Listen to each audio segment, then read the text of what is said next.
I'll just give it 1 more minute for people to join.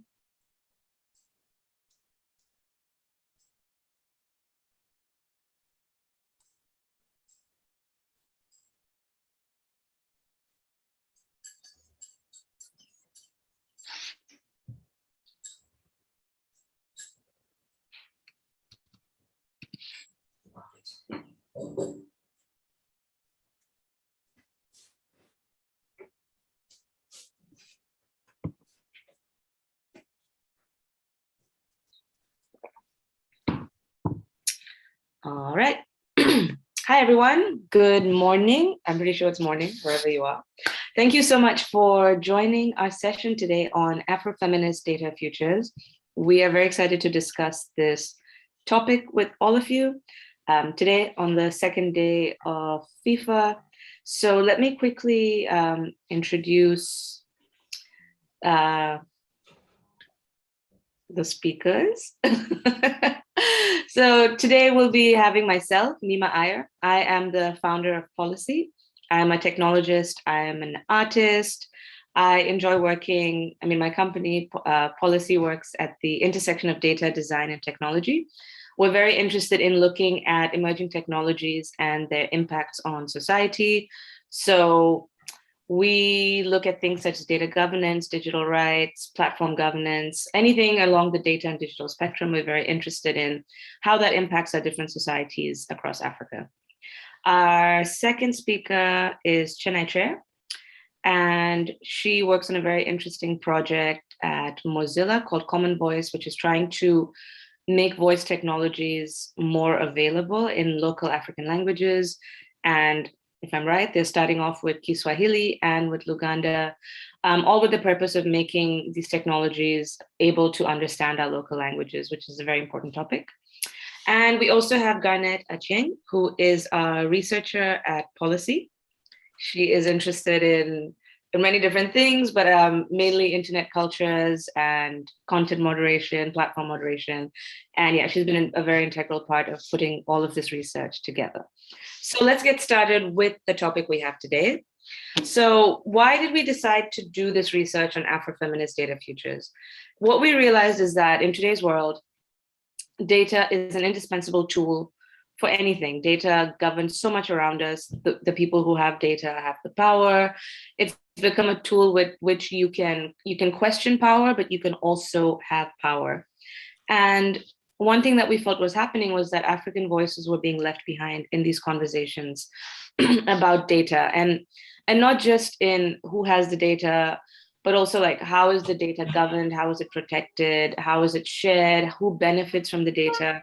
There's so many questions when you start really thinking about what impact data will have in the coming years. And now that we're living in a pandemic world, it's become even more important because so much of our lives have moved to online spaces. So we found that it's very important to interrogate how data is affecting our current lives, but also more importantly, what do we want the future of our data within Africa to look like? So if we don't take a stand on how we want our data futures to look like, then other people will do it for us. So this is really the lens with which we came into this project. And we felt that, yeah, as I said, traditionally marginalized groups, they're not often consulted. They often don't have a seat at the table in how the processes are designed, how the data is collected, how it's analyzed.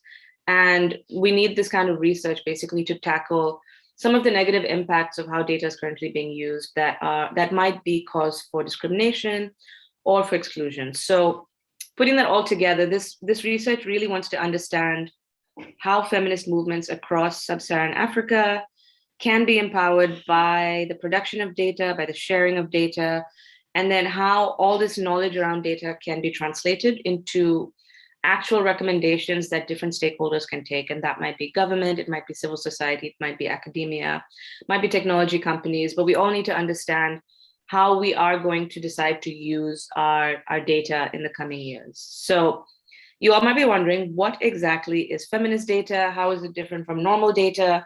How is it different from gender data? And for this study, we take data to mean information, so pieces of information. And so I know in some places when you say data, you mean like your mobile data bundles, but no, for this study, Data is a piece of information that can be quantitative or qualitative in nature, and which is machine readable or human readable or both. So, what makes the data feminist? We would say that feminist data is any data that uses feminist methodologies to collect, analyze, share the data. So any data that's collected using these feminist methodologies. And what exactly are these methodologies? So feminist methodologies, basically, the point is that you want to identify, you want to expose, and you want to challenge whatever the root causes of inequality and discrimination are. So it's very rooted in understanding that there are very strong power relations in the world. So I'll give you an example where, let's take an example where maybe in our context of policy, maybe a 40-year-old, highly educated male researcher goes into a village to talk to women about their sexual health. So you can already see that there's a very big power difference here between a wealthy, educated man versus, a woman in a village who might not be educated, might not have resources. And so if this person, the man, is trying to collect information from the woman about something very personal, like her sexual health, you can already see that there's a power dynamic. And that's going to affect the kind of data you get, because the data might not be true, might not be full, just because of these power relations that exist. So that's just an example to give you when I'm talking about power, just in a very basic sense. But power can also be between, like a private company and a country, or like a mother and a child. There's so many dynamics of how power manifests. And so feminist methodologies want to come from an approach of understanding these powers, and they embrace intersectionality. So you're not just, just a woman. Maybe you also have class differences, you also have wealth differences, you also have educational differences. So every person is made up of so many different facets, and it's about understanding how those different characteristics come together. And the last bit I want to talk about is that we, in feminist methodologies, we definitely understand that the participants themselves are they're experts in their own lives. So if you're asking someone about their sexual health, they're the experts in their own sexual health. So not to go in with saying that, oh, I'm the researcher, I'm educated, I know what's up. So all of that, trying to ground the voices of marginalized people and make sure that nobody is voiceless, right? So we don't want to say we're giving voice to the voiceless, but it's about how do you really amplify and make sure that the voices of the people you're studying is actually coming out in your research. So that's the main focus of the research, and that's feminist data. So Garnett, next slide, please. So we spoke to several women. We mapped about over 100 feminist organizations, and we spoke to many women in one-on-one interviews and in focus group discussions to understand how do feminist movements in Africa use data currently. And we grouped them into 4 main buckets. So I think a big one that you'll see, especially in civil society space, is advocacy and awareness building. So having that information so that you can, highlight issues that are going on in your community. The second one is for policy making and influencing. So when you want to go to your government and talk about a new policy or law, so that would be, you would need the data to speak about that. The third one is program and impact management. I think impact measurement. I think this is one of the biggest buckets because it's a requirement by donors. And so a lot of people have to do this kind of monitoring and evaluation work, and it's part of their, their donor contract. So that tends to be the biggest bucket of data that's collected. And then the last one is for fundraising and needs assessment. So oftentimes, if you want to raise funds, you have to say what the need is, and you kind of have to prove that with numbers or with other kinds of data. So these are the 4 main purposes that we saw that the feminist movements that we spoke to were using the data. So I think here you'll see what's missing is there's no real, there's no like capitalistic purposes for collecting data, which would be more common with a private company, for example. They would collect your data with the purpose of selling it or making more profits. But because we were speaking to feminist movements, they were mostly for these 4 purposes. Next slide, please.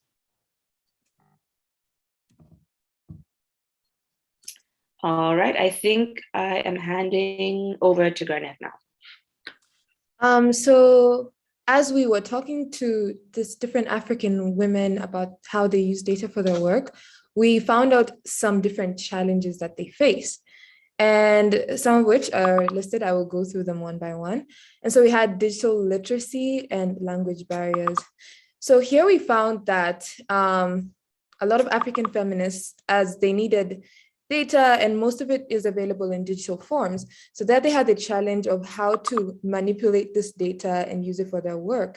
And then with language barriers, as we're talking to people from Francophone and Lusophone regions, there came the issue that data comes from the Anglophone side of the world. So you have the UN and all these big organizations publishing key information in English, while there's this huge language barrier where a lot of people cannot speak and understand English. So there was that barrier. And we even found that for example, in Lusophone countries, which are Portuguese-speaking countries, a lot of people found it more useful to go to Brazil for information rather than the Anglophone African countries. And then we have connectivity. So one challenge a lot of African women are facing in using data and just using digital spaces for their work is that connectivity is an issue.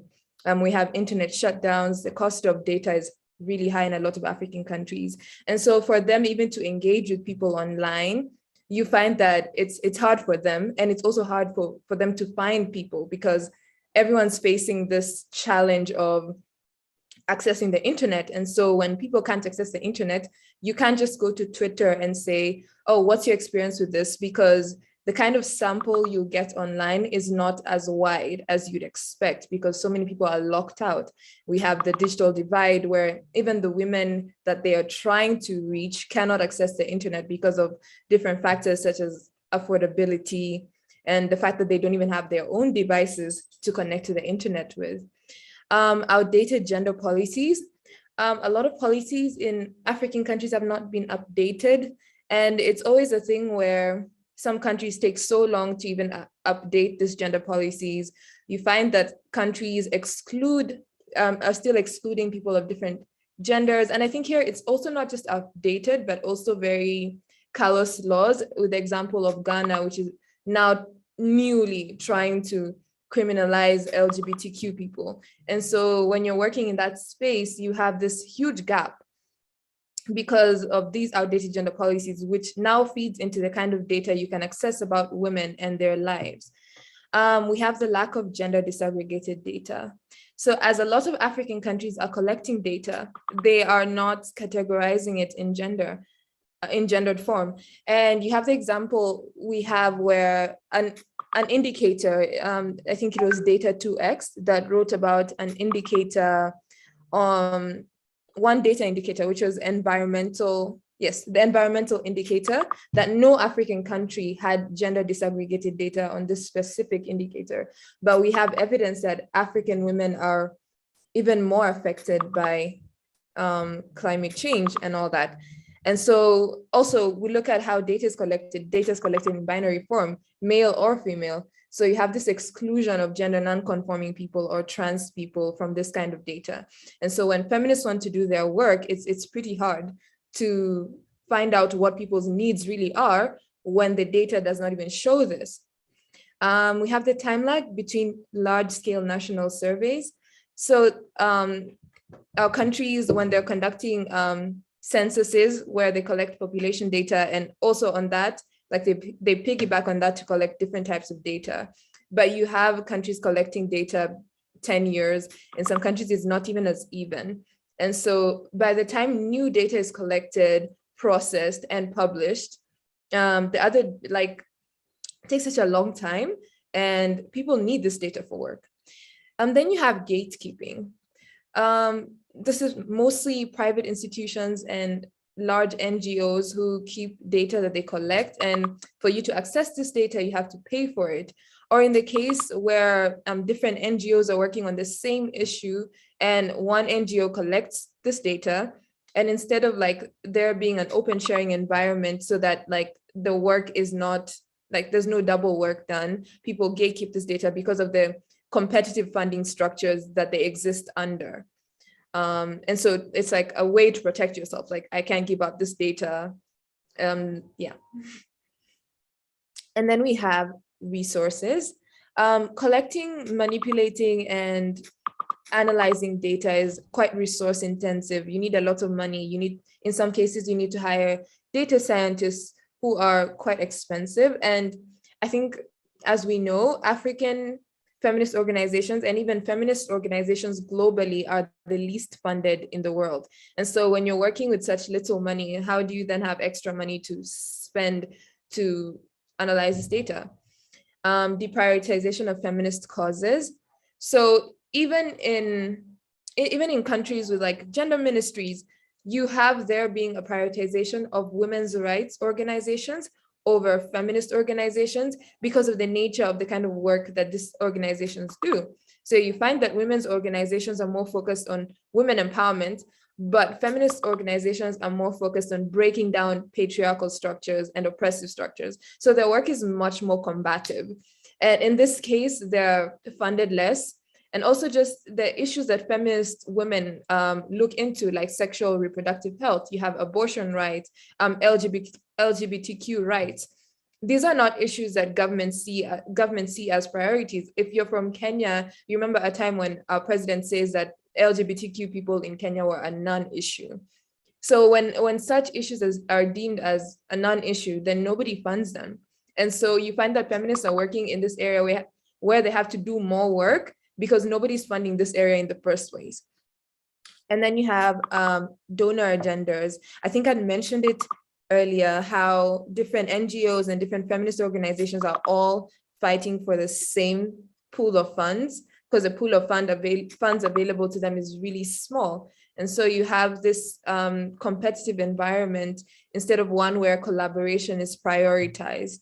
You also have cases where a lot of feminist movements are informal, not registered. I remember talking to one person the other day, and they were like, they do not want to seek funding because it would mean that they would have to change the structure of the kind of work they're doing. And that is something that a lot of feminist movements are not willing to compromise, and rightfully so. And then lastly, for my part, the verification and replicability of available data sources. A lot of people do not know how most of this data is collected. Well, there's no information available. And so there's an issue of trust. Like, you do not trust, I mean, a lot of feminist organizations do not trust the kind of data that's available. And it's hard for them to trust, like, knowing the kind of environment this data was collected in. Yes, and I'd like to hand it over to Chennai. Thanks, Nima and Ganet, for setting the scene and actually highlighting some of the challenges when it comes to actual use of the data and access of the data. So in this section, I present what we were unpacking in terms of concerns about current data that's out there. And when one applies a feminist lens, some of the issues that they would pick up in terms of existing data resources and practices. So the first point is around the ethics of data collected from secondary sources. So they're really thinking about it from a perspective of the ethics that are applied, whether they're feminist or not. And most times one finds that at a secondary level, the data is collected more so to respond to a question and would have extractionist applications rather than an application of feminist ethics, such as consistent consent issues, where consent is an active part of the process. And then also political manipulation and motives within available data. So they're really thinking about how the data is actually used and framed and written about. It's quite easy to take a number and then apply a completely different meaning to it, because that's what works in the current political context, or a case can be represented as being not as high. So for example, issues around gender-based violence, but what it would turn out is that this information is not being collected or it is being underreported. And then also thinking about it from a perspective of the re-traumatization of respondents. So in essence, when the data is collected or we're collecting information around sensitive issues, sometimes what the concern really is that we might, for the sake of getting information, there might be practices that are put in place that actually leave respondents traumatized. and there isn't a support system put in place to actually address them reliving something that they've gone through. And then also thinking about the secure storage of data and data protection and privacy. Now, in our from our respondents, we had people who were indicating that they would collect sensitive data, but this was kept in lockers in their offices where this information would be kept and anyone could just break in. And one of the issues was just they not having funding to actually have digital security as a key concern for feminist movements, or even problematics of engaging people who are in the digital security ecosystem to really think about what are the concerns for feminist organizations. And then also there's a more so of a focus on quantitative data, this being the numbers game, where if you were to talk about issues specific to feminist movements and social justice, you would hear someone say, so what's the percentage of the issue happening, or how can we reduce this concern by X amount of percentage? Whereas most of the time what you do find is that there is a need to actually diversify the kind of data available, taking into account qualitative data, engaging with storytelling and digital archiving, which is quite important for feminist movements. Next slide, please.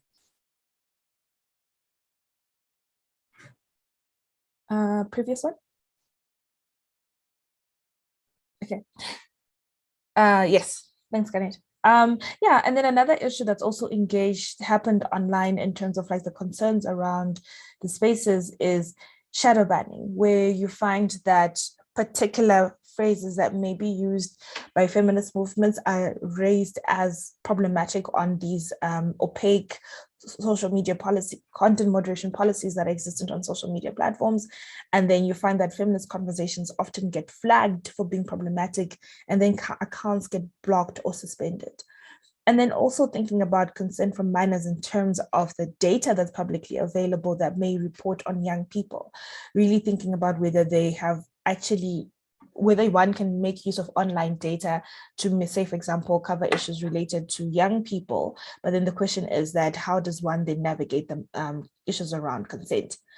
And then trust and cultural patriarchal barriers. This is more so to do with the issues that the extension of certain practices around patriarchy that then have an impact on access to this data and making use of it.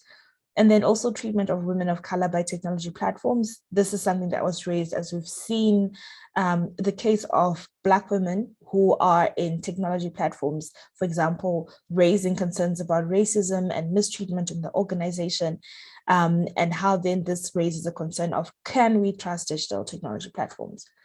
And then lastly, women's safety on digital platforms. Now, this work policy has done amazing work around this, and there's been more and more evidence being gathered on the concerns of women when it comes to their safety on digital platforms. Oftentimes, what results is that there's a lack of support when a woman does experience violation in terms of like online gender-based violence, and then also not sure whether the case will actually be treated seriously, even when there is a legislation, so if they can go to the police to report the case. And I think lastly, even just generally, the concerns about digital platforms responding slowly when there is an issue of women's safety online. Next slide, please. So I guess, I mean, at the end of the day, what we've really shown is the issues that emerge in context of, from an Afrofeminist data perspective, and a need to actually take into account the challenges and concerns about online data, but as well as data in general. So these are the recommendations that emerged from the participants that provided us with an immediate solution and a long-term plan that can be applied.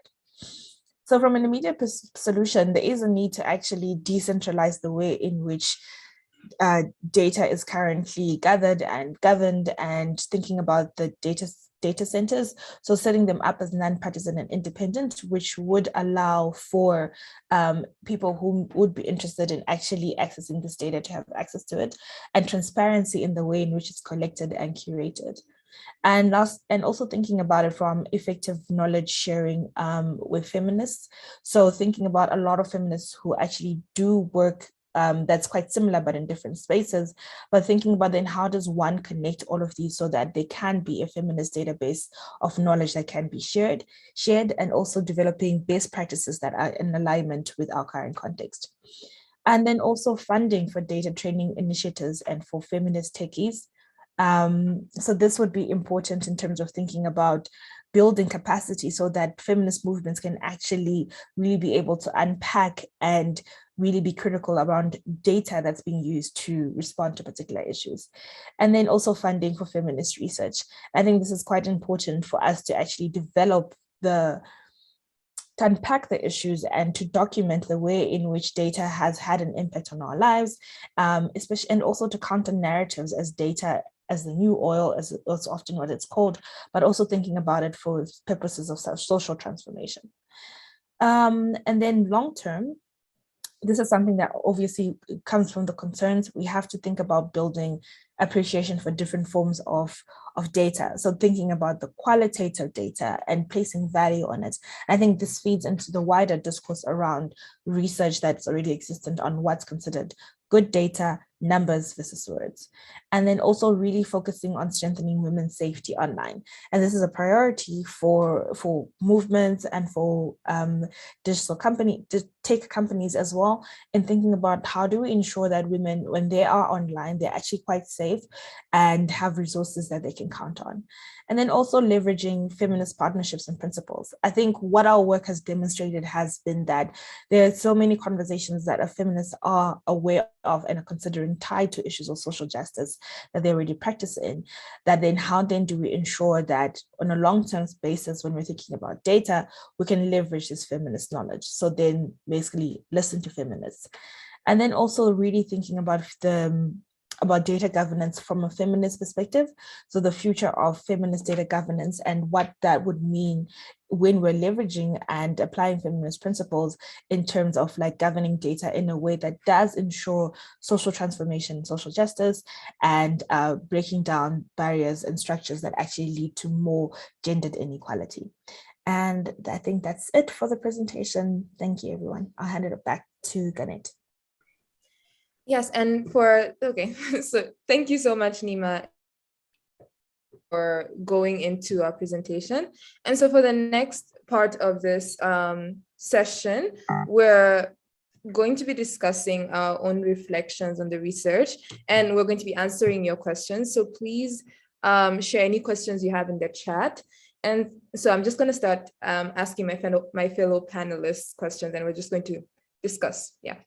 So my first question is, what stood out most to you about our Afrofeminist data futures work, like during the research process? And yeah, I think for me, what I thought was really interesting and maybe a bit sad is, and that I didn't realize before, though I should have, but how much language divides us. I thought that was really interesting. And of course, you already alluded to the point, but I'll just elaborate on it a bit more. So when we did the interviews, we did them in English, in French, and in Portuguese. And of course, we did the bulk of them in English because there are, of course, some countries that are not English speaking. For example, I would take the case of Tanzania, which I would say that most people speak Swahili there. But of course, if you wanted to communicate with them, they would then, go back to English.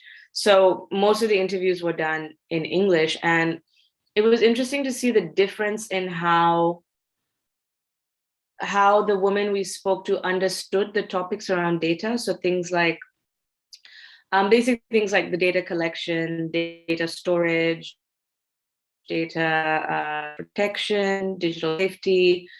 It just seemed that based on the language you spoke, you had a much different comprehension level of the issues.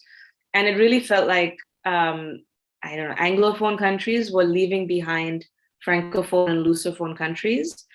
And it just felt very sad that, the two countries could be neighbors, but then the way we approach the same issues that we all experience, like internet shutdowns or surveillance or, data extractivism, it's the same, but we still remain divided based on languages. And Garnet, as you said, the women that we spoke to in Angola and then to a lesser extent Mozambique had to refer to feminist texts from Brazil because of the language.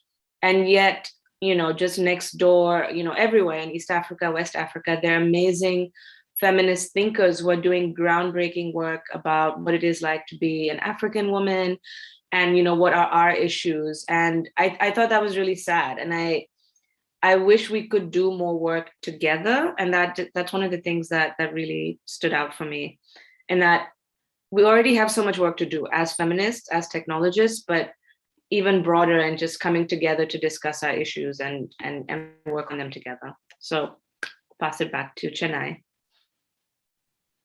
Thanks, Nima. I actually also will piggyback on that because I think for me, the biggest impact on this research, especially having worked in a space where I've always been thinking about the gender digital divide, is the disconnect existent with actually people who work on digital rights issues and who do take into account gender perspectives, but are not engaging feminist communities or haven't found the bridge, the connector bridge to actually engage feminist communities who do the work of justice for a very long time.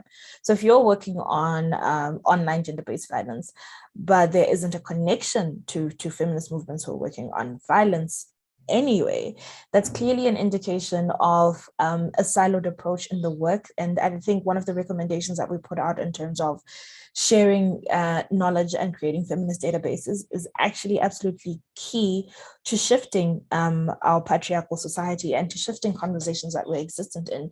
Because if you have a feminist organization talking about, we are aware that we need to keep our data securely, but we can only secure it in a metal lockbox because that's what we have.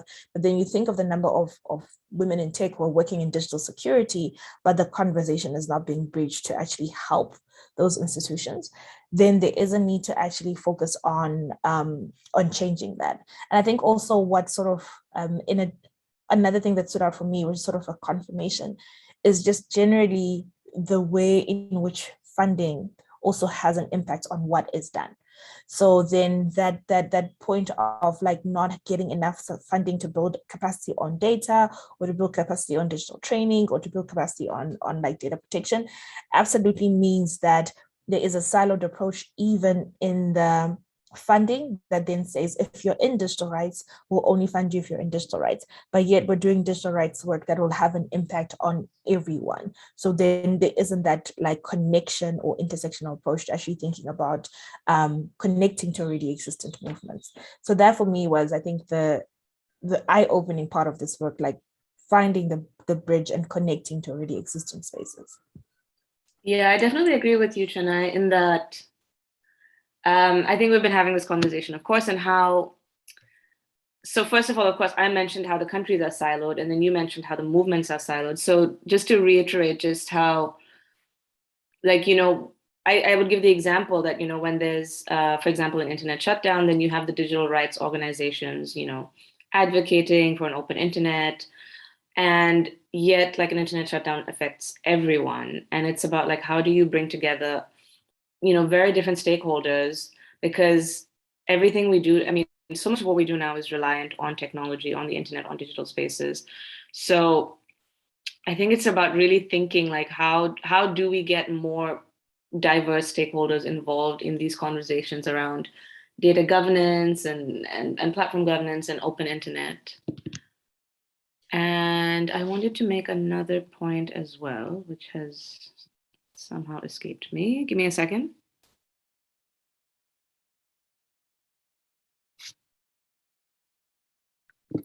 I can't remember. I'll come back to it.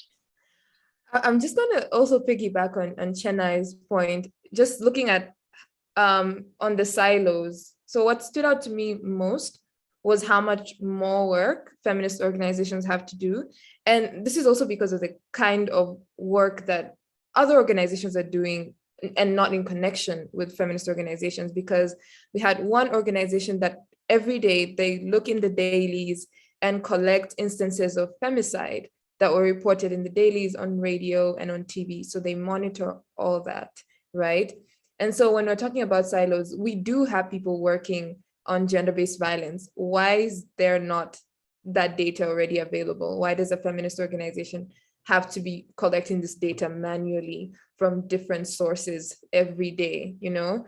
And also another organization in West Africa where they had to go to the police to ask them for a map of all the police stations in the country because they were trying to create a system where victims of sexual assault and harassment could have access to information on where they could get help.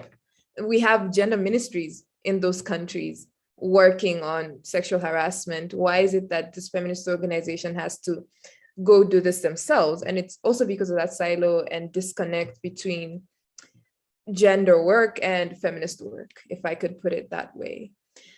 So my next question is on our framing. So I think one question we often get is, why are we talking about Afrofeminism and using data feminism, a concept that was developed by Western or American authors? And so why was it important for us to use Afrofeminism, data feminism, and data justice?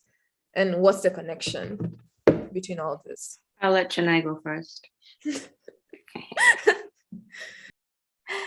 I was going to pass it on to Nima, but right. So in terms of like, why do we use this and why do we have all of these combinations? I think working on data issues or working on the digital space from a feminist perspective has meant actually pulling together different kinds of sources of feminist thinking and then developing a conceptual framework. Because the reality is that the work that policy is doing, the work that I've done, the work that other feminists have done has been happening over the last couple of years because funding has been made available for us to develop a school of thought around it. Particularly applying an Afrofeminist lens is actually then saying we are located in it within that African context of really thinking about it from like colonization that really happened. Like, so we have to apply it within that context, thinking about what it means to be unpacking patriarchy within the African context and moving it away from like neoliberal white feminism that may exist. And I think even with the data justice and data feminism approach that was written away from the African context, what it does allow is for that adaptability into context and framework to actually say, okay, fine, what would it look like if we were to apply these 7 principles from data feminism within our context, which take into account intersectionality, which take into account feminist reflexivity, asking the questions of why, whom, and for what, right? So then in that essence, we have this like guidance of knowledge that then allows for us to ask these questions into a particular context and really understand what it means.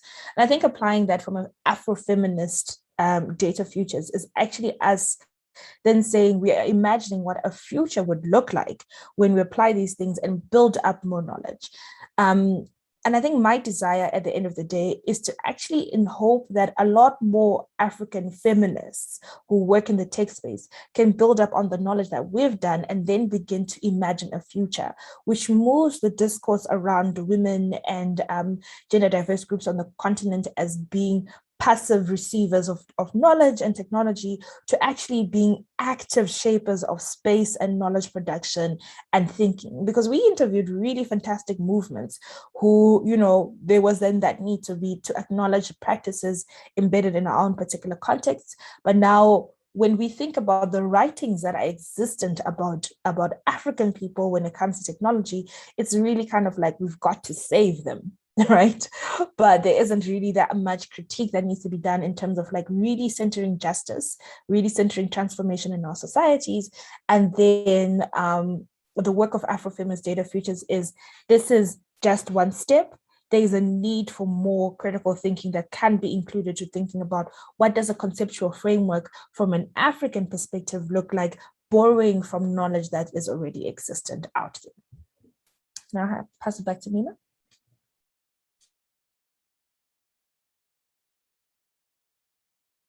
Yeah, Shana, I think you put that so well. And it also reminded me when we were writing the paper and you brought up this topic about if we knew any feminist developers, and not just feminist. I think the question was, do you know any developers who identify as women, who identify as feminist? And the answer was no. but very important to think about if we're trying to make these, I mean, there's a question here about, you know, how can you impact big tech? But if we're trying to impact even small tech, thinking about like, yeah, like, first of all, there's already a lack of women in STEM. I think that's been highlighted many times. And then how do you get feminist thinkers? I think you've answered the question really well, which is why I'm digressing a little bit. But I also wanted to stress upon your point about about the narrative of tech in Africa. And it's very much, as you said, right? It's ICT for D and it's M for D. And it's always from like this development lens, or it's from the lens of, you know, look at this African woman with a mobile phone. Isn't this amazing? She can use a phone. And we actually highlighted this in another paper that Garnet and I worked on about digital extractivism. And the other side of it that's quite scary is the beta testing side. So just as there's so much buzz and hype around African women using tech and being saved, there's also the negative effect of how a lot of technologies are tested on African people. And they always come under the guise of, you know, we're doing good things for these people, we're saving them. And there's no accountabilities or checks on these technologies. So you always hear about like blockchain for good or biometrics to save people. And of course, you've also worked on this research, Chennai, about how these technologies are first tested, because a lot of African people do find themselves in compromising situations. So if you are a refugee and they say that, you know, to get your rations, you need to give your biometrics, and you have no choice. You have to take part in these technologies. And then, you know, oftentimes these are funded projects and they end in 3 years and they just leave the beneficiaries with nothing, and they just close up shop and they write their impact report and move on. So I think, I mean, all this to come back to say that, just as you said, like, yes, the Data Feminism is an amazing book. Everyone should read it. I can't praise it enough. It's such a great book. And I think that gave us a starting point to create our own framework of what we want our data to look like. And the other thing I want to say here is that I'm very interested in this topic of speculative fiction. And I feel like we don't do enough imagining on our own. Like, just as you said, like, we have to figure out what we want our future to look like. And if we don't allow ourselves to just play around and imagine, and you know, you have good ideas, bad ideas, funny ideas, but we need to be speculative about what are the different futures that we can have, just as I said, because if we don't, somebody else will decide that for us. And there can be many harms embedded in it because they're not taking our perspective into context. So just wanted to put that out there. Ghana, did you have anything else to add on this? Yeah, I think for me, that even as we were building this conceptual framework, I think it was also the values that this three different frameworks, data justice, data feminism, and Afrofeminism have, and how well they meshed in with each other. Like, yes, data feminism was written by American authors, but it also talks about it also talks about considering the contexts that we come from and examining power and challenging power. And this is similar to what Afrofeminism stands for. It stands for centering African women, challenging the powers that are oppressing African women. So for me, it was quite easy to connect these frameworks. And I think what was even more glorious for me was being able to cite Professor Sylvia Tamale. She had just released her new book, and she had this powerful chapter on African women and technology. And Professor Sylvia is one of the pioneers of African feminism. And so it was quite a glorious moment to be able to cite her, one of her even newer works in the paper.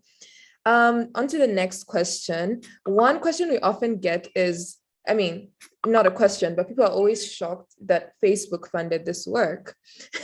And I think for me, the bigger question is, what can big tech do? I did see a question in the chat on how can we ensure African feminism works, impacts big tech. So both ways.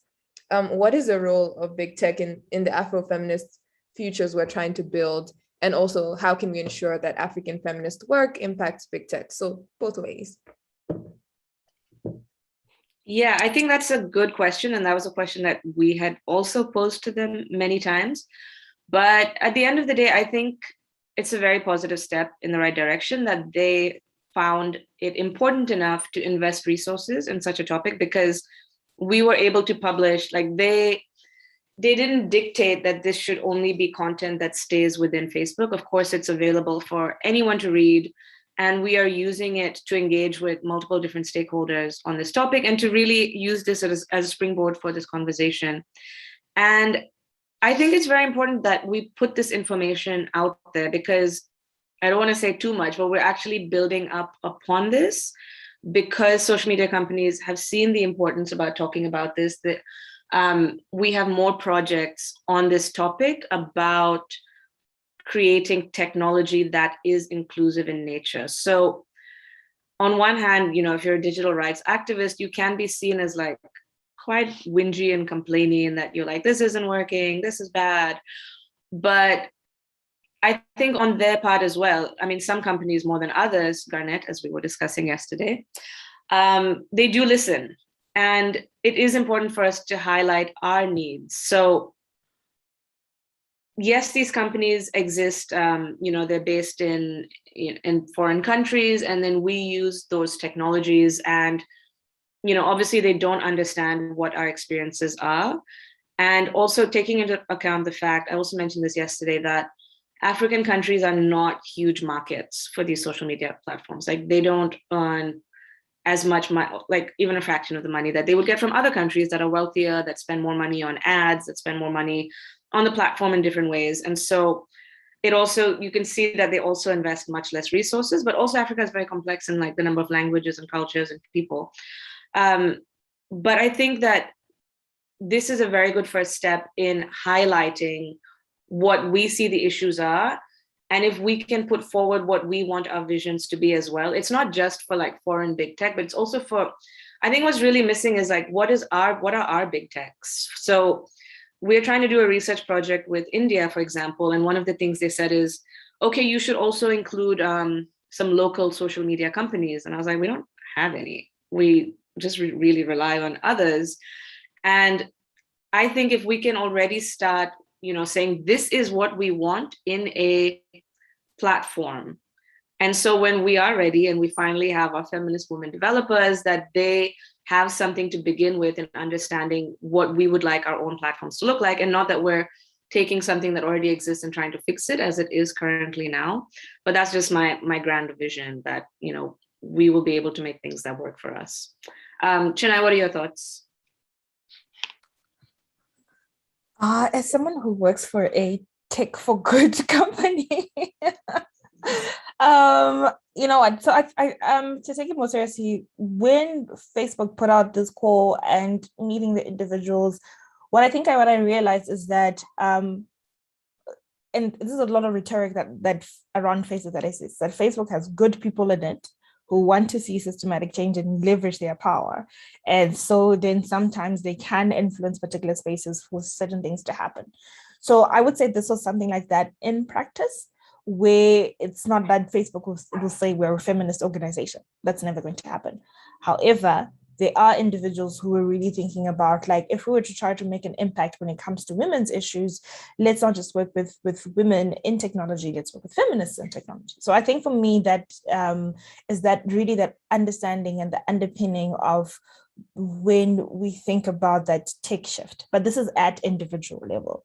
At systematic level, what I have realized is that most of the engagement, especially the role of tech companies, their engagement with women's movements or feminist movements is often driven by individuals, but at a structural level, there is a need for feminist movements and women's movements to actually then be able to hold accountability to policy managers, to policy officers, to policy directors, and communities, the moderators and the people who make the community guidelines. Because often then what happens is we often experience the issues of their platforms. And then at times we, think that there's nothing that we can do.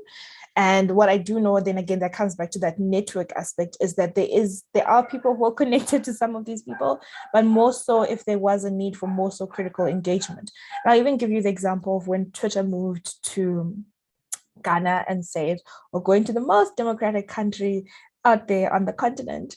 And some of us chuckled because we were like, hello, have you not seen the LGBTIQ issues that are just happening right now? But what was interesting was to see people who work in digital rights or overall digital rights issues actually praising Twitter for choosing to go to Ghana.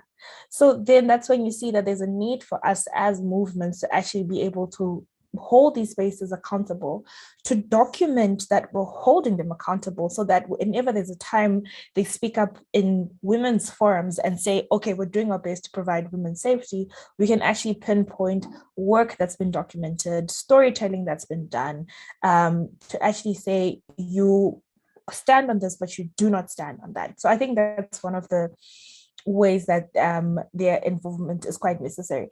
And lastly, but not least, the money.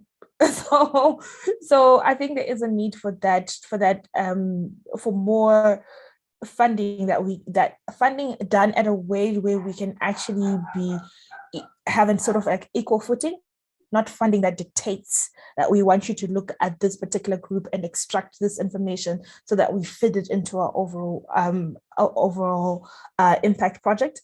And I think then that there's also that need to hold these companies accountable in terms of who are they funding, and actually making notes to say, 10 years have gone by, it's only one organization that talks about online gender-based violence on the African continent. Is this organization the right fit? Why hasn't the space been created? Is it because there's like a monopoly of or are all people with money deciding that we can only work with this one organization because they have the kind of credibility that we want, but basically closing up the space? So yeah, it's kind of like accountability, transparency, and just really leveraging community power in order to have tech companies fund feminist movements in a way that works for us. Right. I don't even have anything to add on to that because you guys have covered it pretty well. And so I'm just going to go to the next question about the paradox of data. So I'm seeing a question from the chat.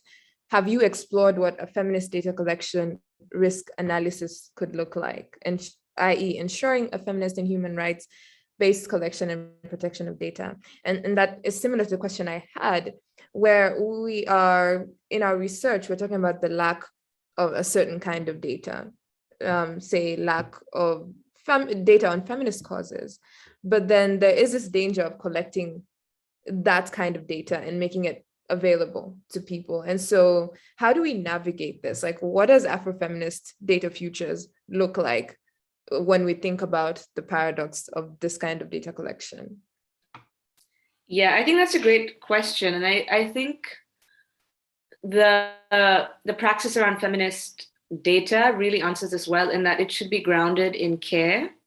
So whenever you're collecting data, you need to be careful in how you're doing this, and you need to be respectful. And yeah, I think taking into account, like, yes, what are the risks? So, for example, one thing you'll see a lot in many data projects is that they'll say, just collect all this information. And then you ask them, but why?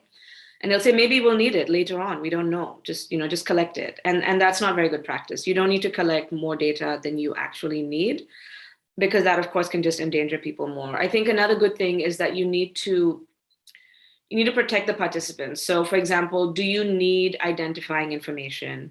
Another thing would be like, how do you store the data? How do you collect it from people? How do you frame your questions in such a way that you can answer your objectives, or you can do your research, as I said, without collecting more information that's needed, without collecting identifying information, without in any way endangering their lives. So, for example, if you are, doing sensitive research and you are trying to do a focus group discussion, do you take into account the risks of, like, is it a safe venue? Is it a safe space? Do people feel comfortable? Do you have the right people in the room? So I think it's all about, there's so many different things you can take into account, but it's all about really doing it very intentionally, doing it grounded in care, and doing it respectfully. I think I mentioned those things. So I don't think it's an issue that, like, because yeah, as we said, like, these people are historically that they don't have the data collected, or they're not given a seat at the table. And by collecting their data, you visibilize them in some way. But I think it needs to be done in a way that also works with them. So also centering what are their needs. And because sometimes you'll see that research projects are written up and then it can be very exploitative in nature. And this is something like, people will go to a village and say, okay, we want your data. And they'll collect it and you'll never hear from them again. And then of course, they lose trust in you because you are coming to me, you're collecting my data, and you're making money. Like, you are a research firm, you make money. And then you say, oh, maybe we will impact you in some, maybe not. And then you leave. And it's just rude. So I think just involving your participants as well in the research design, and then going back and sharing the findings with them as well. So I think that's something that people always ignore, is they collect the data and vanish. So that's also very disrespectful. So I think, yeah, all that to say, yeah, just being intentional and careful. Shanae? Yeah, so I just shared a document that was developed by the Feminist Internet Research Network. Nima and I were part of it a couple of years ago, and basically they talk through what it means to think about feminist ethics, and to the point. So I'm not going to add much, because then I'm just going to ask people to just look through that. But I did want to say, to the point that you spoke about, of people going to collect data and not returning. And having worked in research spaces, I think the big thing there is often the audience and the focus on impact. So if the focus on impact is to shift policy, a lot of people are actually going to go and extract the information from people, and then go into policy rooms and say, we spoke to a community in the rural area of ABCD, and they really highlighted that there's a need for electricity to be plugged in. But then what they didn't talk about was that the community was actually thinking of making means of like sustainable power solutions, but they focused on that one thing of like electricity, which is one of the concerns that we talk about from feminists in terms of like how data can be manipulated. So most of the times the audience, the big research institutions, when they don't apply a feminist focus, often their audience is to shift policy, which is then considered a key marker of success when they're evaluated for impact. And then someone says, well, we got the government to change the policy, and then it's a tick box. But there isn't that looped back cycle of actually engaging the community and going back to them to actually say, this is something that's happening. And again, I always talk about money and funding, because I think this is actually a capacity around communications that is not really funded or supported or developed within institutions, where it's kind of like, how do we make sure we look back to our communities on the work that we've done and the impact that it would have. So I will leave it at that and pass it back to Kenneth.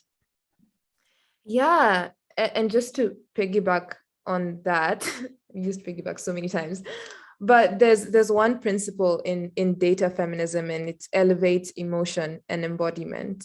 Acknowledge that humans behind the data sets and creations based on that data will impact, and creations based on that data will impact these humans in unequal ways. And back to what Nima was saying about care, like, are you just going to collect data because it's for profit, or do you actually care about the people you're collecting data on? And I think one of the biggest, most recent example of the need for situating care in data practices is what happened in Afghanistan, where different human rights organizations were trying to call for the deletion of data that was collected, like biometric data that was collected on people, and that since this the biometric devices have been captured by the Taliban, it puts the people whose data was collected at risk, because most of these people were working for NGOs, were working for American organizations. And in that case, if people actually cared about the data, I mean, the people they're collecting data on, they would have probably looked at the risk factors and prepared better for that. but I do not think there was care situated in it. I mean, in that data collection practice. But yeah, that's another discussion for another day. So one huge challenge that we realized is that there's like a gap between the African tech and feminist spaces, right? Chennai, the other day I saw you looking for a HCI expert who had also expertise in gender and feminist issues. And could we talk more about the work needed in bridging these two communities? Shania, do you want to go first for this one? Spaces. Yes, please, but I would like Fanny to just repeat the question again. Okay, so I'm asking if we could talk more about the gap between African tech communities and African feminist spaces and the need to bridge these two communities together for a more inclusive data futures. Yeah, absolutely. Okay, great. So when you think about the gap, right, and I'm going to reflect on my own personal experience, and then, people can come and say that's not absolutely correct. But when you think about the gap, it really starts from the framing of what is considered a woman in tech. A woman in tech on the African continent, or the development drives on the African continent, have not really been focusing on unpacking power dynamics in the way that a feminist way of thinking would. It's been more so about ensuring the participation of women in STEM. It's been ensuring that they take up of power positions. It's been about ensuring that they are developing, but there isn't a conversation about the women in tech who hold diverse spaces like policy, research, like social science research, and then like the actual developers. So if you go into, I'll give you a kind of like a story that highlights this gap. If you go into a Women in Tech festival, and then you say, I am a social scientist researcher, and I have been trying to unpack artificial intelligence and trying to understand privacy and data protection issues, you're not going to be considered a woman in tech. But if you present yourself as an engineer who's building things and, can plug into like machine learning and stuff like that, you are the woman in tech. So then the issue is more so kind of like that bridging is to unpack the stereotypes that are held in terms of like who is considered part of the ecosystem that then can allow for change. And I know the Feminist AI Research Network did try this where they brought in techies and some of us were researchers. Some of us were actually quite bold in saying we're feminists. So we were able to then engage on some of these issues. So I think in terms of thinking about the bridging the divide, the spaces of women in tech, which is what we're trying to shift, actually there's a need for creation of spaces for feminists in tech. And that actually then means creating that space that allows for women and gender diverse people who recognize themselves to be feminists to really think about like, what does it mean to apply your feminist lens into your work? Not just necessarily say, when I enter this door, I no longer am feminist, and therefore I have to then go back to when I leave that space, I am now feminist. And I think even for me, identifying as someone who's a feminist in the space has only been possible because of spaces that I've entered that have thought about social justice issues, and they've said we would love to engage with it from a feminist perspective. Whereas for some women who I've connected with and gender diverse people who work in tech, they seem to not understand that there's actually a space for that. And they seem not to understand that there's actually room to lend their skills to actually not lending, for us to cross connect the skills that we have, so that if I'm speaking to someone who understands race bias in AI, and then we connect, and then I talk about it from perspective of like how it would then impact Black people in terms of like particularly who are marginalized, and then thinking about like what kind of solution would that be, because then we end up having people who are developing AI systems where they get rewarded for developing these systems, but they're actually extractivist. And so then there is that conversation isn't happening. So yeah, I kind of feel like there's a need to create a space for feminists to take conversations that bring in everyone in the ecosystem. Cool. So that's kind of what we're trying to do at Policy. one new program that we have is that we're trying to have monthly conversations where we bring feminists, anyone really, but like with a focus on feminist movements, to talk about emerging tech issues.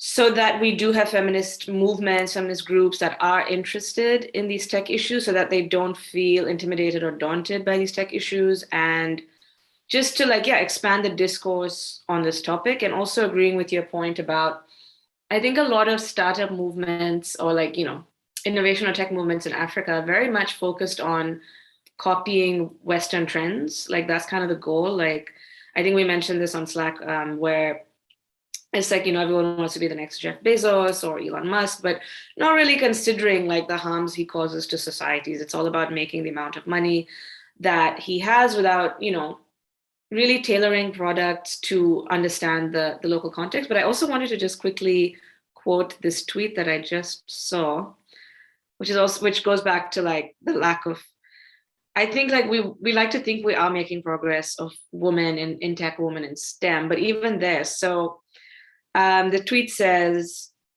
in 2021 so far, female single founders and female only founding teams have only raised 0.7% of all funding raised by startups in Africa. 0.7% went to women-only groups across Africa, which is really crazy to think. That's not even 1%. And so, yeah, there's a massive gap. And I think we need to move from just like doing lip service of, having like small events to how do you really invest the resources and really do the work of getting more women into these spaces. And I don't totally have an answer for that, because I think that requires like quite an effort of like government resources, and it needs like government commitment to making these things happen. I think civil society and groups can only do so much. Like revamping education systems, that's, I mean, we need it for so many different purposes, but also particularly for this one. So yeah. Yeah, you guys have basically said a lot, and I'm once again piggybacking on it.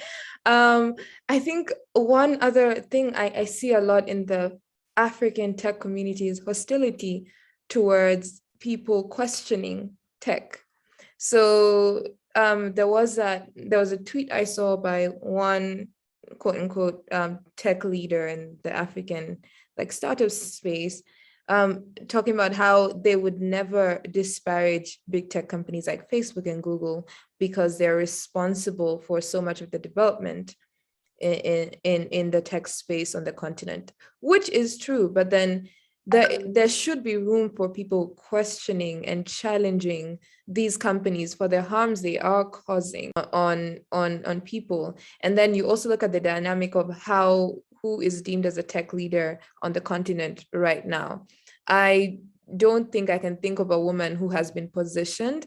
I know women who are doing a lot of work in tech and they're making such great strides, but they're not held up in the same way as the male tech leaders are. So yeah, back to what Chennai said, there needs to be a specific space for feminist techies, because yeah, there's need for that safe space also for them to challenge the systems without being antagonized, without being made to feel unsafe, without being made to feel like challenging the systems will put them at risk of not getting startup funding from these different tech leaders. Because again, these same tech leaders are the ones doing the venture funding and signaling to what startups need to be funded on the continent. So yeah, a lot more work to be done. And I think we need to end on an optimistic note. And so what are you hopeful for with Afrofeminist Data Futures? What makes you happy when you think of it? I can take this one first. So what I'm hopeful for is that we're going to see more and more work emerging from African feminists that will actually be feeding into an Afrofeminist data future, that will shift the narrative around the way in which we've really placed the issues around like women and gender diverse people, not just to talk about like the really like, oh my gosh, it's grim out there on the continent, but really to also provide the spectrum of issues of what it means for from a feminist perspective to curate joy and connect and social movement building on digital platforms, what it means from a feminist perspective, from an Afrofeminist perspective, to hold companies accountable and then create other means of actual accountability, and also what it means, and still continue to build up on that work around like online safety and online harms, in terms of thinking about as those who are already on the online space, how do we create the space to ensure that those who are going to join, because inevitably everyone just wants to get everybody connected, will have a choice in how they navigate the space. Can, you know, we won't have to hear the rhetoric of like, be careful what you tweet, you don't know who's going to employ you, because we're going to be working towards creating a space where when we think about Afrofeminist data futures, we ensure that we're laying the groundwork and the foundation for there to be a consistent growth of expressing oneself as an African person and Afrofeminist, and really thinking about like we are diverse, not just like a green story. So yeah, that's what I think about it. Yeah, that's great. For me, I wish people would be more creative and more playful. I already mentioned the thing with speculative fiction and just allowing ourselves the space to think and to dream and to come up with our own ideas. Like, it just feels like, I don't know, like what, for centuries we've had to live with other people's rules, other people's ideas. I mentioned this yesterday, other people's legal systems. It just feels like we're living in someone else's world, and we're just renting space here. And yeah, I don't feel like we allow ourselves enough to do that. I also feel like the way school systems are built, it very much reinforces that idea of following rules. I don't feel like I see the creativity that I want of people to just, like, when I ask the question, you know, like, what do you imagine the future? It's always very incremental. It's like, I would like to do this one thing differently, but it's like, what if you could just do everything differently? If you just had that freedom to think of anything. And I feel like we don't allow ourselves to do that. And we should do that more. And we should do that in different ways, whether it's writing or dance or song or anything, just on our own terms. I would really love that. And I also love what Chinai mentioned about Black joy, because sometimes working in this space can be very depressing. Because I remember, like, when I first got into ICT for D, it was like, you know, very optimistic and bubbly, and, you know, we all wanted to change the world with tech. But now it feels like, yeah, we've moved towards like techno pessimism, and of course, you know, you want to highlight the dangers because, you know, people's lives are affected, but we shouldn't do that at the expense of our joy or other people's joys, or just not highlighting that this joy does exist and technology is amazing and it is changing lives and it has the potential to do so much amazing things, but only if we have the right conversations, if we involve the right people and we take the right steps to ensure that we are building the future that we actually want. So I will end on that and pass it back to you, Garnet. What about you? What is your vision? Yeah, before I go in, I think after I'm done, we would like to invite participants to talk. So if you'd like to speak, please raise your hand, and yeah, I will pick on you. I think I'm excited about the number of young African women getting into the space and doing such creative work and challenging systems and developing such fun projects. I think that's what really excites me, especially as being on Twitter every day or every other day, I'm connecting with somebody new whose work excites me, whether it's pointing out the harms and creating more knowledge, more African knowledge on these issues, or developing a solution to something. I just get excited seeing young African women working in this space. And for me, this and the fact that there is kind of like more funding into this space for more people to continue doing this work, I find that quite optimistic. I believe in the power of African women, mostly.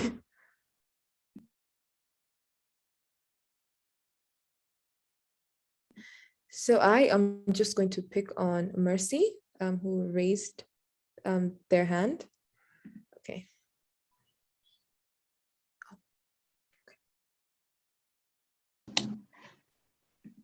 Hi, can you hear me? Yes, we can. So thank you first for a very nice session. I haven't stood from my seat, and I'm so glad that I actually chose to attend this session. So I'm an early researcher in the field of tech and policy located in Nairobi. And so currently I've been immersing myself in data feminism, particularly Afrofeminism kind of. And I was just thinking as you were speaking and as just was going through the session, Africa is really placed at an advantageous place despite the challenges that we are facing, because think about it, currently is when most of the continent is coming onto the internet. And now, as you're saying, we're generating more data. And I feel like these conversations are timely because for us, our conversations have just started. At the same time, we can also say is when data collection has begun. So I feel like these conversations are good and they are early, and I'm excited for the future. And I'll just maybe want to publicize something that I'm doing. I'm currently just looking at data collection for AI use, particularly from a feminist point of view. And particularly, I have been looking at the way these big techs are outsourcing their data collection efforts to Africa. And one of the things that I have just been thinking is this actually provides a very good opportunity for us to actually set our agenda, and maybe also requesting, or not even actually requesting, is suggesting that in the process of these companies collecting our data, they also need to collect localized data, because most of what happens is most of these big tech companies bring the data to Africa for it to be annotated or whatever needs to happen to it. But yeah, I'm glad that I've been engaged in this conversation, and I'm happy to just listen to what more policy is continuing to do for the African continent. Thank you. Mercy, do share your social media links in the chat so that we can all catch up with you and your work. And I think it's quite interesting because Nima and I and Favor, one of our colleagues, actually Favor is the one who brought up the topic of how captures that Google makes you feel when you're trying to get to a website, how they're so American. And I think it points to what you're talking about, how they bring the data for us to annotate, but they're not using context-specific data. So you have stuff like fire hydrants, which a lot of Africans do not know what those are, or the kinds of buses that they make you identify. It's different from the kind of buses that we have here. Like, why can't we have more localized captures? Yes, and so yes, do share your links in the chat.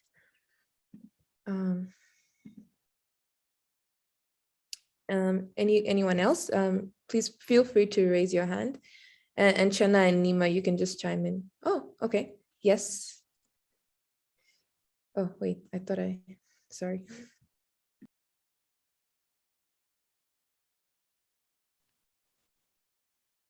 Is there another question? There's some questions here in the chat that Mercy had actually asked. Based off of that important comment, how can we then communicate to the community that sensitive line of collection and the likelihood of impact? And yeah, I think that just goes back to what you guys just talked about. We also had it in our paper on digital extractivism where, yeah, many people work on AI systems, but they don't know the impact and they don't know what they're working on because these tech companies are not very transparent in nature. But I think it's a good question, like how, I think across the board, because as was already mentioned, you collect data from a community and you make a policy change, but it takes a very long time for that community to know. So what we usually do at Policy is that we try to put the data in different formats. So we make videos, we make documentaries, we make like one-pagers. We did a study in Kampala where we spoke to about 1,000 people. And then we went back to each community and we made a one-pager. And we shared the data back with them, and like we made like graphics and we talked about it and we broke it down, and they were very appreciative of it. So we didn't just go in and leave and take their data and get our funding. But I think you can always convert your jargony academic text to something for your audience. And I think that projects should budget that in their programs, that wherever they collect the data from, they go back and they do at least one event where anyone can come and attend, and it's provided in very simple terms, just so you know, this is what we did, this is what we did with your data, and we're totally transparent about it. Otherwise, you're just going to create mistrust, and next time they're not going to give you their data, and then what? So yeah. And then I don't know, Chinai, do you want to take Brian's question? It's, what is your take on the intersection of data and research lifecycle with the participation of women on internet platforms in disenfranchised communities like in Uganda? Brian, I don't know if you want to re-ask that question, because you had a different point later on about most of it being profit oriented. Are you still here?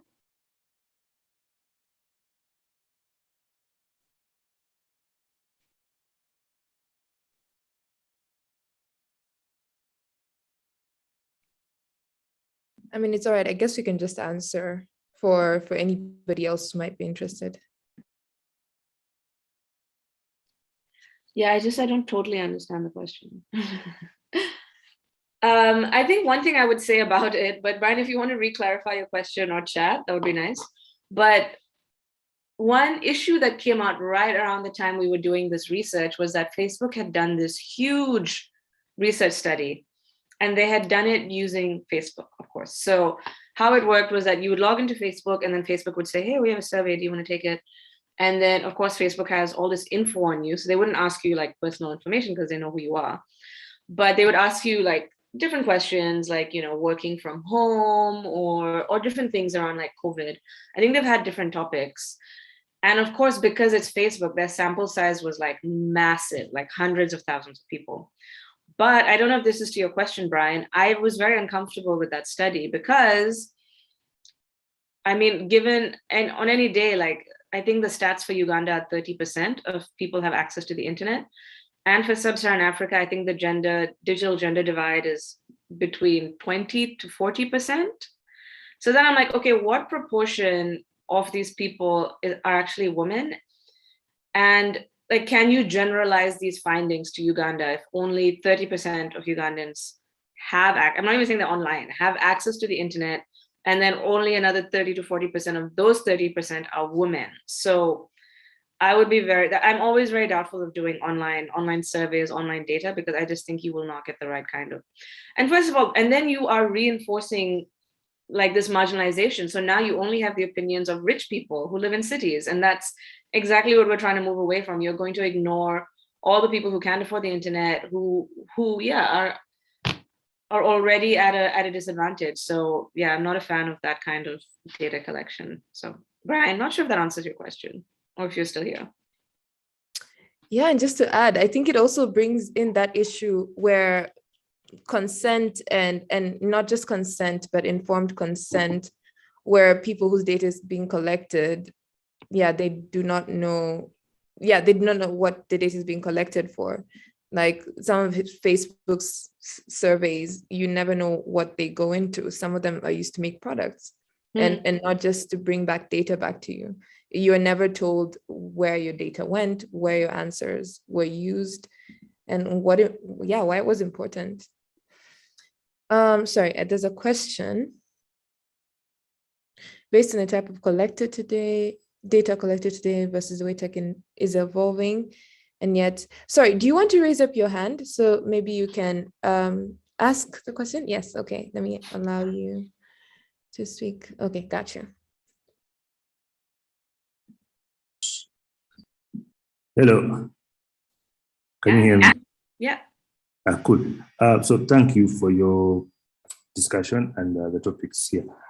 So my question was, so based on the type of data that's being collected right now, they're collecting data, if you look at the number of women that are participating online, are not as many as the men that are participating online. So future technology, as technology is evolving, they're going to create or develop platforms that are going to be skewed towards the data that they're collecting. So we have a limited number of women, especially like in Uganda, that are utilizing these platforms, and they're not collecting as much information from Ugandan women. So I fear that in the future, the technology that will be developed or the algorithms or whatever is going to be developed will not consider many of the gaps or many of the things will not have much consideration for African or Ugandan women, because the data collected right now is either from people participating from the Northern Hemisphere, and if it's in Africa, because of the obvious digital divide, most information is not going to consider the situation that women in Africa and Uganda are living or how they are participating online. I don't know if that clears my thought. Thank you.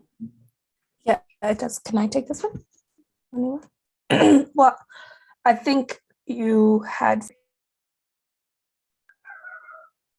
Well, I think you had already started taking it, like when you're responding in terms of like the survey that was done by Facebook.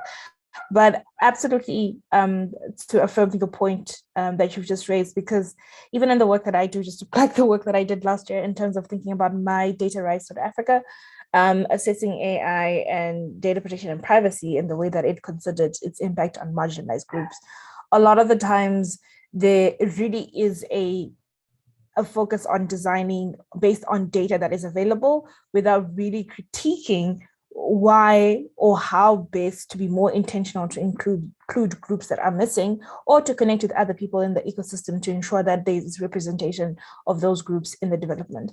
And so then even with the work that we've done so I'm going to just plug the Common Voice project that we do at Mozilla. One of the things that we've been thinking about, because it's an open source project where the community gathers together and people donate resources in order for there to be an open source voice repository where then people can develop use case models and other platforms from that data. We recognize that we've got a skewed representation of more men than women on this platform. And what we've been doing is really intentionally thinking about inclusivity and even developing a DEI strategy that then ensures that how do you message and communicate to think about for the participation of marginalized groups? And then in addition, how do you make sure that you actually develop a strategy that sees you going to the communities? Because oftentimes the excuse is, but the women are not participating, without taking into account the issues around digital literacy, without taking into account the issues of affordability that are often impact more so women and gender diverse groups, which means that they aren't able to actually really participate as fully as men on these platforms who may have access to more resources, even when it's a lower income bracket. So rightly so, there's a need for more intentionality in terms of products that will be developed. I think that's where there's also the need for also as movements to actually be able to assess these technologies that are implemented at a national level by our own countries. Let's just not think about Facebook, but our local developers, to then be able to have that assessment to say, are they representative as according to the issues around marginalities in our own communities, who is likely to benefit and who is likely to be excluded, and actually start building cases around these, because most of the times local technologies develop on the ground of we've done something African, so we're going to celebrate, without it being critical in terms of like you've done something African, but it's actually exacerbating existent marginalizations. And that's some of the stuff that we were trying to think of when I was building up my data rights South Africa. And I think that's also some of the things that we raise in concerns around data in Afrofeminist data futures. Okay, I do think that is a great note to stop off at before we're kicked out of the Zoom. But thank you so much for joining our session. Thank you to Nima and Chennai and me for the presentation. And I do hope you engage with our work more. Follow rights at My Data Rights 1 on Twitter, right? And at policy at POL. Yes, there you go. Yes, follow us on Twitter and LinkedIn to catch up with more of our work. And thank you so much for taking your time to join us today. Okay, have a lovely day. Thanks, everyone. Take care. Bye. Bye, everyone.